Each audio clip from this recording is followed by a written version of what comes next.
We live our lives as if we have an infinite supply of tomorrows. We walk away from arguments, we hold on to our pride, and we say things in the heat of a moment, fully believing we have all the time in the world to fix it. But life doesn't send warnings when it's about to change forever. The most dangerous thing a human heart can whisper to itself is, I'll see them tomorrow. Because sometimes tomorrow doesn't come.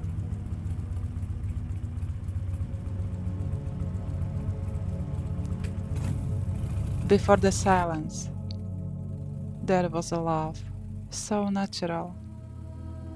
It didn't need to be forced. He saw the beauty in my invisible moments, even telling me he loved my lisp the very first time we met over coffee.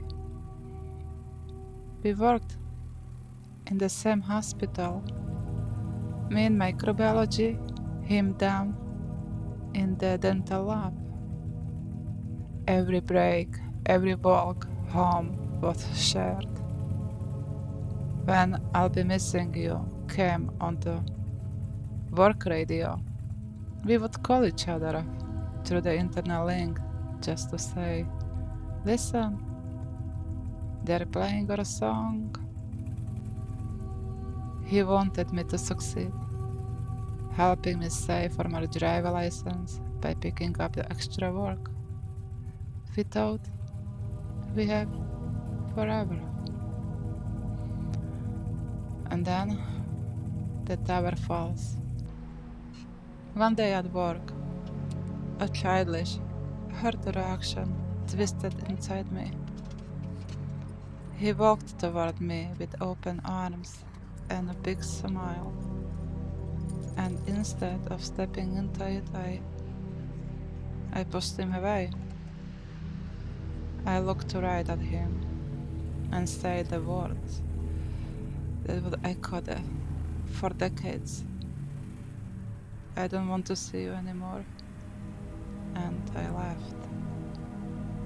That evening, I watched from my window curtain as he walked past to catch his bus.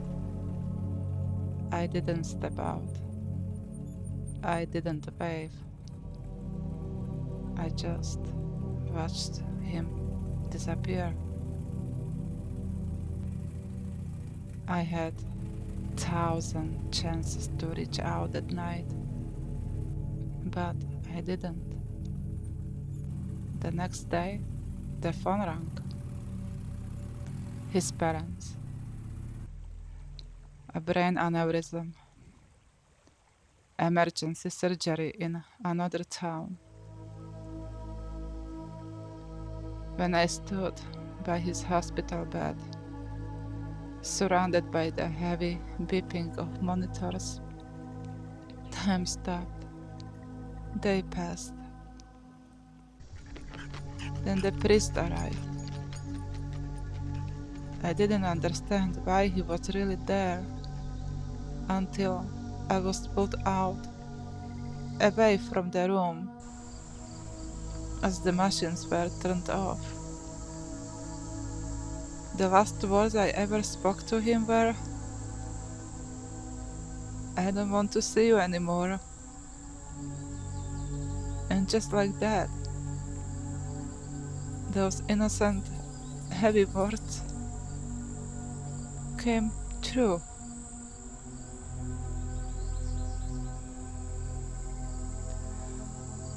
It took me a long time to forgive myself. When I left Slovakia, every photograph of him was lost. All I have left are short scenes in my mind, his kindness, and the small golden cross his parents gave me at his funeral. On the third night after his funeral, camping in a heavy storm, My mom woke me up. She had heard me crying out in my sleep to her song. Before that night, I wore that cross on a chain. When I woke up, the cross had somehow slipped off and safely locked itself onto a tiny pin inside the necklace, the exact way he used to wear it, so he wouldn't lose it.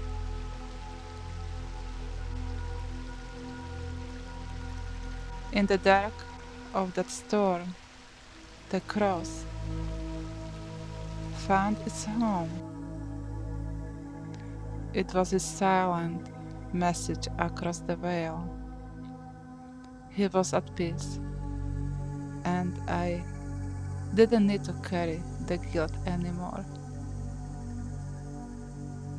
The face fades with time, but the action remains a teacher.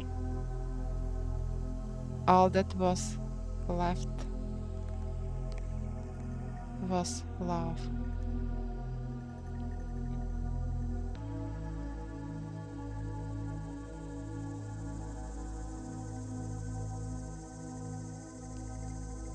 All focused, all intense, all confused, all innocence. I met him. I felt him. I found him. I hold him. Time and beauty was like to own paradise, to live in own desire, floating together in the sky, never stops. I met you. I felt you. I hope you. I hold you. I hold you in my silence. I hold you in my screaming. I hold you in my own violence. I hold you in my dreaming. I hold you. I can feel you in the air, like strong hurricane. Fragile moment like a stain makes inside heavy chain. But I hold you in my sleep. I hold you in my needs. You're holding me.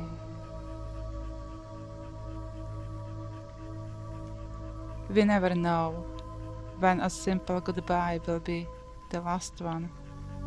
So, I want to ask you something to think about quietly in your own heart. How do you handle your goodbyes when life takes an unexpected turn? Do you ever catch yourself acting from a place of hurt or pride, thinking you have all the time in the world? If this brought someone to mind for you today, let me know in the comments below, because love doesn't end when someone leaves the earth. It echoes forever.